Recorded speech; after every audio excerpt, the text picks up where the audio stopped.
मोदी सरकार ने अमेरिका के किसानों की आय तो दुगनी कर दी, लेकिन भारत के किसानों को और गरीबी में धकेल दिया और सरकार देश की बर्बादी का जश्न बना रही है। दरअसल यूएस इंडिया ट्रेड डील में अमेरिका भारत पर टैरिफ 50% से घटाकर 18% करेगा। बदले में भारत अमेरिका से $500 बिलियन का सामान खरीदेगा और अमेरिकी प्रोडक्ट्स पर 0 टैरिफ देगा। एग्रीकल्चर जैसे सेंसिटिव सेक्टर खोलने की बात करेगा और रूस से तेल खरीदना बंद करेगा।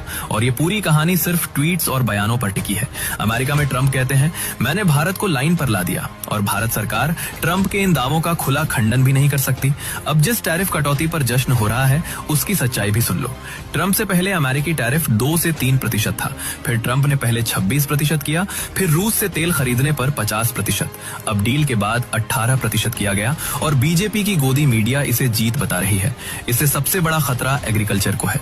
भारत की 40% आबादी खेती पर निर्भर है। अमेरिका में खेती एक पूरा बिजनेस है। बड़ी बड़ी मशीनें, सरकार की भारी सब्सिडी और बहुत कम लागत में ज्यादा उत्पादन।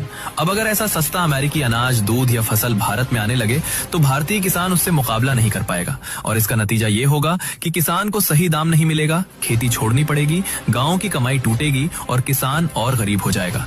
इस समझौते से अमेरिका के किसान जश्न में हैं। खुद यूएस की एग्रीकल्चर सेक्रेटरी सामने आकर कह रही हैं कि इस डील से अमेरिका के ग्रामीण इलाकों में सीधा पैसा पहुंचेगा, वहां के किसानों को आर्थिक राहत मिलेगी। याद है प्रधानमंत्री ने कहा था, किसानों की आमदनी बढ़ाई जाएगी, किसानों के कल्याण के लिए। बस फर्क इतना है कि इस सौदे में वो वादा पूरा होता दिख रहा है, लेकिन भारतीय किसानों के लिए नहीं, बल्कि अमेरिका के किसानों का। मोदी जी ट्रंप से ऐसे डर रहे हैं जैसे ट्रंप के पास एप्स्टीन फाइल्स की मोदी की कोई वीडियो हो। पहले भारत ने ईरान तेल खरीदा तो अमेरिका ने उस पर सेंक्शन लगा दिया, और फिर वेनेजुएला तो उस पर भी सेंक्शन लगा दिया, और फिर रूस तो इंडिया पर टैरिफ पेनल्टी लगा दी।